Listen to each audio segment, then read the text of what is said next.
everyone, welcome to HOA Fight Club. I'm Raylene Schifano. Today I was going to discuss the process of a special meeting. So if you are considering recalling a board or having issues with an association, the members can actually call a meeting of the ownership. But there are certain provisions to doing this, and every declaration and bylaws has a different percentage or how many you have to have.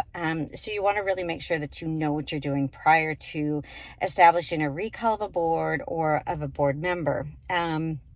So in the special meeting requirements, I'm going to talk about one homeowner's process of recalling a board. This homeowner has to have 30% of the ownership signatures. So they have to make sure that they have above the 30%. I always say go 10% above that if you can. 30% is a lot. Most of the time, it's usually 20% of the owners to do a recall or to have a special meeting of the ownership. So this person is a little bit steeper climb for that 30%, but let's look at maybe there's not as many homes in the neighborhood, or there's other variables that might be the reason for that. So, but you want to make sure that you have those signatures. I always put them in a writing and everybody can sign it. They can sign it by email, they can sign it electronically. So that kind of works. And then you guys can send it over to the property management or the board of directors. And then they have to proceed to call the special meeting of the ownership. Now, when you get to the special meeting of the ownership, there's a lot of things that go on there too. First of all, you have in this declaration and bylaws, they had to have 50% of the ownership to be present or by proxy. So you want to make sure that you have those votes if you're going to go into this recall. Everybody signed that thing, so you would think that their votes would be with you, but you just really want to make sure that those votes are with you and that everybody's on the same page on what's going to happen that night. You want to get together prior to this meeting and make sure that everybody knows what you're going to do. Now, the vacancies can be filled by the remaining board members. So if you only recall one board member, the board has the option of nominating or appointing another board member. You don't have the right to vote for that new board member. So you have to be very specific that you want to recall the board member and have the ownership vote for a new board member. If you're going to recall the board, you would have everybody out. So if the ownership agrees that the entire board needs to go, that's fine. Then you don't have to worry about that. But if you only recall one board member, remember the board has the option to appoint the new board member. So if you're already unhappy with the way things are going, having them appoint a new member is not going to be in your favor. So you really want to make sure that when you make that recall of the board member, you say that specifically, and you say that you specifically want to have the ownership vote in the new member, not have a board appoint that member. And then the board has to mail the notices. So you get those signatures in, they have to schedule that meeting. I would say a reasonable time frame is 30 days to schedule that meeting. That's more than plenty of time. So they have to send out the notices 10 days prior to the meeting or no more than 50 days in advance. Now, what I have found that if it's a meeting of the board members, they don't want to give you any notice. But these kind of meetings, they want to give you as much notice because they want to drag it out, first of all. So they will go for the 50 days notice unless you specifically ask for something differently. But they have the right to do 50 days. So they're going to push that to 50 days. For the notice.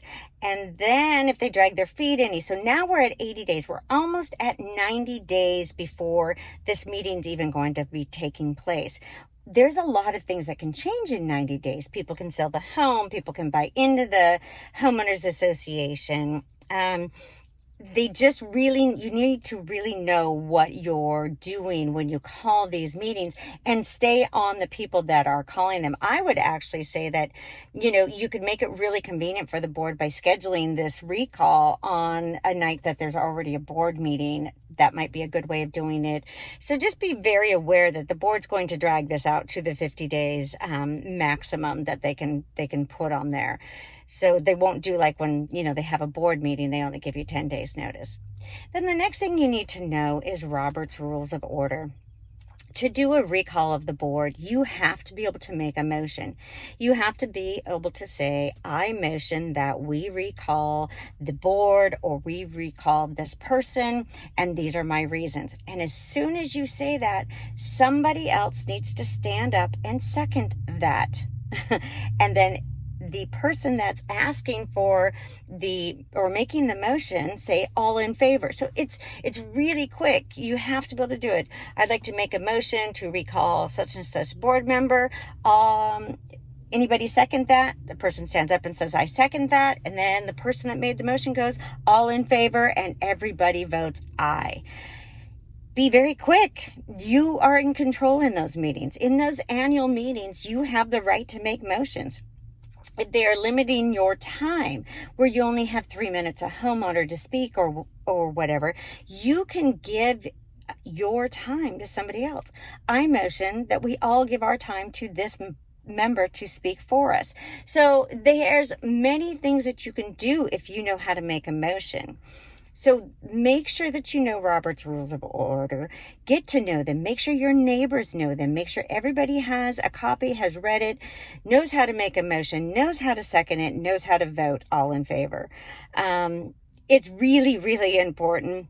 And I know I keep saying that, but you have to know how to run a meeting and how to control a meeting. I've watched there's been parents that have taken over a school board and completely outvoted the board in one night because they knew Robert's Rules of Order. It is in every declaration I read. It says you have to go with Robert's Rules of Order. It's just the way meetings are held, and that is the way you have to approach this. So this person, if you want to use those notes, that would be great. Then I don't have to have a meeting with you. But this is really good information. If you do want to have a special meeting of the ownership, or have a recall of the board, or recall a board member, know your rights, but read the details before you jump into one of these, because the details matter. The board being able to nominate or appoint another person of their choice because you didn't know that was in there is really important. Those are the details you have to know. Get to know your CC&Rs because they're really, really super important. That is your home. That is your investment. All right. I'll see you on the next one.